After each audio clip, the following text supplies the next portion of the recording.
네, 안녕하세요. 화장품 사업하는 사람들 신유중 행정사입니다.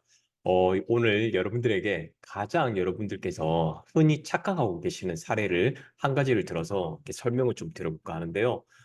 최근에 우리 화장 비누라는 이것이 공산품이었다가 2019년 이후부터 이제 이게 살짝 화장품으로 이제 분류가 된 상황이 생겼습니다. 그러다 보니까 기존에 이제 우리 화장 비누를 제조했었던 이 공방을 운영하신 대표님들이 부랴부랴 우리 화장 비누 제조업을 시야청에 또 별도로 등록을 해야 됐었고, 또한 화장 비누를 또 제조해서 판매하기 위해서는요, 책임 판매업이라는 게 또 따로 있습니다. 이 책임 판매업도 자격 요건을 맞추기 위해서 뭐 대한화장품협회라든지 그런 데서 이제 교육을 듣고 이렇게 수료를 하셔서 이게 참 절차가 번거로워졌긴 했는데, 뭐 저는 이제 행정사 입장에서 보면 이제 우리 화장품이라는 거, 또 우리 화장 비누라는 것은요, 우리 사람의 인체에 이게 직접적으로 닿는 화학 물질이기 때문에 사실상 이런 부분 때문에라도 우리가 엄격하게 또 기준을 설정하고 관리 감독을 해줘야 된다는 이런 식약청의 취지는 공감을 합니다. 그런데 너무 이제 우리가 경제를 또 활성화해야 되는 이런 측면도 있다 보니까 우리 대표님들께서도 사실 이런 부분에 대해서 참 어려운 상황이 많습니다. 그래서 제가 화장 비누 제조업을 했을 때 가장 중요한 것은요. 자, 그래서 제가 화장 비누에 대해서 여러분들께서 가장 오해하고 계시는 사항 딱 한 가지만 말씀드릴게요. 화장 비누는요, 우리 화장품의 유형이 있습니다. 이 유형에 따라서 우리가 제조를 할 수 있는 이 시설 기준이 다 다른데요. 화장 비누 제조업을 허가를 받으신 업체에서 간혹 가다가 샴푸바 또는 립밤을 생산을 하셔서 판매하는 경우도 있습니다. 이런 경우는 정말 큰일이 납니다. 화장 비누는요, 일반적으로 우리가 인체 또는 이렇게 얼굴 세안을 할 수 있는 거지, 이거를 똑같은 고형 제품의 비누라고 해서, 뭐, 우리가 두피를 우리가 세척할 때 쓸 수 있다 해서, 이렇게 홍보나 광고를 하시면 안 됩니다. 이 샴푸바나 립밤은요, 실질적으로 화장품에 대한 이 제조 시설을 기초로 갖춰야 되지만, 화장 비누하고는 이게 시설 기준이 다릅니다. 더 엄격하거든요. 뭐 구획도 7개로 나눠야 되고, 또 책임 판매업에 관련된 우리 그 책임 판매 관리자의 자격 요건도 좀 더 까다롭기 때문에 그래서 저희 최근에 어떤 다른 분들이 저한테 이제 문의를 주시는 게 딱 그거예요. 자, 우리는 화장 비누 제조업체인데 샴푸바를 만들어 팔 수 있냐? 안 됩니다. 엄격하게는 안 됩니다. 자, 그래서 화장 비누에 대한 유형과 함께 화장품은 또 어떤 유형이 있는지 저희가 간략하게 설명을 좀 드려보겠습니다. 자, 화장품의 유형 제가 말씀드렸습니다. 화장품의 유형에 따라서 제조하는 시설 기준이 다르다고 말씀드렸어요.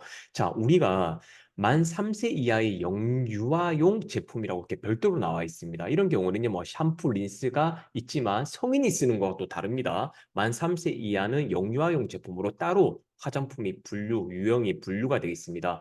똑같죠. 뭐 로션, 크림이 기초죠. 또 인체 세정용, 이제 보통은 이제 영유아들이 이제 뭐 변을 넣거나 이제 세척을 할 때 보통 이렇게 인체를 세정하는 용으로 제품을 쓰잖아요. 다 샴푸는 별도입니다. 이게 어떻게 인체 세정용은 쉽게 생각하면 비누의 형태라고 볼 수 있고, 이 비누는 고용이 될 수도 있고요. 고용 제품 아니면 이렇게 분말 형태의 이제 인체 세정용 제품이 될 수도 있고, 그다음에 우리 펌핑해서 쓸 수 있는 거품 형태의 세정용이 쓸 수가 있다는 겁니다. 자, 그다음에 뭐 영유아 목욕용 제품 있고, 자, 실질적으로 보면 목욕용 제품인 경우 뭐 우리가 오일이라든지 뭐 정제 캡슐, 그다음에 소금도 될 수가 있겠죠. 그다음에 버블 베스라는 우리 또 제품도 목욕용 제품에 들어갑니다. 자, 그다음 이제 중요합니다. 저희가 이제 제일 이게 문제가 되는 게 인체 세정용 비누라고 이렇게 지금 나와 있습니다. 인체 세정용 제품류. 자, 폼 클렌저. 그다음에 바디 클렌저, 액체 비누, 화장 비누. 화장 비누가 이제 아까 말씀드린 대로 여기에 별도로 인체 세정용 제품류에는 해당하지만 이제 제조업은 화장 비누에 대해서만 생산하실 때는 이 시설 기준이 완화되겠다. 이 부분을 오해하시면 안 됩니다. 그다음에 이제 외음부 세정제라고 되어 있습니다. 자, 외음부라는 거는요, 여성의 생식기를 세정할 때 이렇게 쓸 수 있는 그런 이제 우리 세정제인데요. 이게 엄격히 따지면요, 인체에 이제 들어가는 형태가 되는 경우는 이건 화장품이 아닙니다. 의약 외품입니다. 이 부분을 오해하시면 안 됩니다. 자, 그래서 외음부 세정제는 별도로 우리 화장품의 유형으로는 분류는 돼 있다. 이렇게 말씀드리고요. 자, 다음으로는 이제 물휴지라고 되어 있습니다. 이게 보통은 물휴지의 그 종류에 따라서 우리가 뭐 예를 들면은 인체를 이렇게 얼굴을 이렇게 닦는 용도도 있을 수도 있고, 그 다음에 또 이런 게 있습니다. 우리가 보통은 위생용품이라고 해서 그러니까 화장 티슈라는 게 있고 물티슈라는 게 있고 그다음에 소독 티슈라는 게 또 따로 있습니다. 이 소독 티슈는 의약 외품으로 들어갑니다. 그다음에 일반적으로 우리가 뭐 식당이라든지 그런데 뭐 물티슈라든지 그런 것 같은 경우는요. 그건 위생용품으로 들어가고 그다음에 이 물휴지에 뭐 향을 감미를 했거나 어쨌든 화장에 뭐 성분을 액상을 뭐 주입을 했거나 이런 경우에는요. 이게 또 물휴지, 화장 티슈라고 해서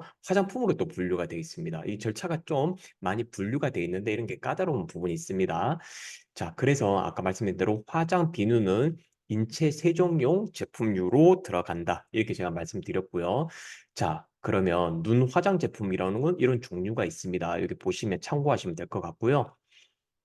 자, 우리가 또 향수 같은 것도 많이 제조하시죠? 이런 거는 방향류 제품이라고 돼 있는데 향수와 또 우리가 어떻게 보면은 또 우리가 방향제는 또 다릅니다. 이 방향제는요, 우리가 일반 화학 제품으로 생활 화학 제품으로 분류가 되기 때문에 이거는 화장품으로 분류는 안 돼 있지만 KC 인증을 반드시 받아서 판매를 하셔야 되는 그런 품목으로 또 분류가 되어 있습니다. 화장품은 아닙니다. 다만 향수인 경우에는 방향류 제품으로 해당이 돼 있고요. 그러니까 또 그다음에 우리 두발 염색을 할 때 저도 이제 좀 흰머리가 있긴 한데 자, 저희도 똑같이 마찬가지입니다. 염색은요, 화장품으로 또 분류가 돼 있습니다. 간혹 가다가 염색이 이거 의약품이 아니야? 의약품으로 분류가 되는 게 아닙니다. 그다음에 이제 뭐 색조 화장품은 여러분들이 다 알다시피 뭐 메이크업 베이스, 뭐 립스틱 이런 거는 이제 색조를 이제 하는 화장품이 되겠죠. 자, 그 다음에 보시면 두발용 제품류라고 해서 샴푸가 들어가 있습니다. 이게 이제 그 샴푸바입니다. 쉽게 생각하면. 그러니까 우리가 보통 그러잖아요. 남자들 같은 경우는 그냥 비누라도 막 머리도 감고도 하고 우리 막 그렇게 하잖아요. 뭐 물론 저는 이제 트리트먼트를 별도로 쓰긴 하지만 그런데 이 제품 홍보나 광고하실 때요. 자, 우리 비누는 우리 샴푸로도 활용이 가능합니다. 이렇게 하면요. 이게 사실은 샴푸 바로 오인할 수가 있습니다. 이게 소비자들이요. 그러면 이게 경쟁업체들에서요. 뭐 시가청에다 막 민원을 넣거나 그렇게 해서 이 행정처분이 나옵니다. 왜냐? 화장비누 제조업체인데 왜 샴푸를 만들어서 판매를 했냐? 그래서 이 부분 때문에 화장품과 화장 비누는 엄격히 시술 기준이 다릅니다. 제품 유형도 아까 보시다시피 화장품 유형도 다르잖아요. 자, 이 부분은 그래서 주의를 하셔야 됩니다. 그 다음에 이제 발톱요. 우리가 뭐 네일 아트에 이제 우리 제제라든지 그런 거, 면도, 남자들 같은 경우는 이제 쉐이빙 크림도 별도로 분류가 돼 있죠. 그 다음에 이제 우리 제일 많이 하시는 이 기초 화장품, 뭐 에센스, 오일, 파우더, 뭐 바디, 팩, 마스크, 그 다음에 로션, 크림 이런 게 이제 기초 화장품 제품류로 해서 자, 그래서 이 화장품의 유형에 따라서요. 저희가 이제 제조업 인허가를 받을 때 시설의 규정을 7구역이다, 뭐 6구역이다 이렇게 나누는 기준은요. 보통은 이 화장품의 유형에 따라서 조금씩 저희가 컨설팅하는 범위가 다릅니다. 뭐 일부 제품 같은 경우는 정말 간단하게 시설이 뭐 한 세 구역만 나눠도 되는 경우도 있으니까 이 부분을 궁금하시면 저한테 한번 연락 한번 주시기 바랍니다. 그 다음에 이제 뭐 데오도란트 이것도 사실은 이제 이런 부분도 화장품으로 분류가 돼 있으니까 이 부분 참고하시기 바라며 그 다음에 이제 우리 왁싱샵에서 뭐 보통 제모제라든지 제모 왁스 이런 것도 화장품으로 분류가 되어 있습니다. 이거 보통은 납품하는 업체들이요. 화장품 제조업이나 책임 판매업을 반드시 갖고 있는 업체니까 이 부분도 한번 궁금하실 때 우리 제모왁스 이게 화장품 뒷면에 보면 1차 포장이든 2차 포장이든 이게 화장품 표기 사항을 반드시 한번 확인해 보시면 좋겠죠. 자, 그래서 자, 우리가 화장품의 유형을 이제 지금까지 확인해 봤는데요. 이 화장품의 유형에 따라서 이 제품에 표기하는 사항 중 사용사항 주의사항이라는 게 있습니다. 이것은 보시는 바와 같이 화장품을 사용할 때 주의사항 및 알레르기 유발 성분 표시 사항에 관한 규정이라고 있습니다. 요거는 이제 나중에 인터넷으로 검색해 보시면 이런 규정이 나오는데요. 자, 여기 보시면 샴푸라고 돼 있는데 샴푸 같은 경우는 이제 눈에 들어갔을 때 즉시 씻어낼 것이라고 돼 있고 뭐 이렇게 씻어내지 않으면 이렇게 뭐 변색이라든지 탈색이 될 수 있다. 이렇게 주의사항. 이런 주의사항 같은 경우는 우리 화장품 표기 사항에 맞게끔 명확하게 우리가 표기를 해줘야 됩니다. 간혹 가다가요, 이 패키징하는 이 디자인 업체에서 화장법을 모르는 상태에서 그냥 필수 성분이라든지 전성분 이런 것도 다 누락시키고 이런 사용상 주의사항 또 알레르기를 유발하는 이 물질을 표시를 해야 되는데 이런 걸 간혹 가다가 표기를 누락하는 경우가 있습니다. 그렇기 때문에 반드시 이 대표님들께서 관련된 규정들을 확인해서 자, 제대로 된 표기 사항이 들어갔는지 여부를 확인을 해보신 다음에 그렇게 한 다음에 그 제품을 인쇄를 하셔가지고 판매를 하셔야 됩니다. 이거를 다 안 하시는 경우에는 전량 이 화장품 포장지에다 뭐 스티커를 별도로 또 붙여야 되거나 이런 상황이 벌어질 수가 있기 때문에 아무래도 그렇게 되면 비용하고 시간이 또 많이 들어가겠죠.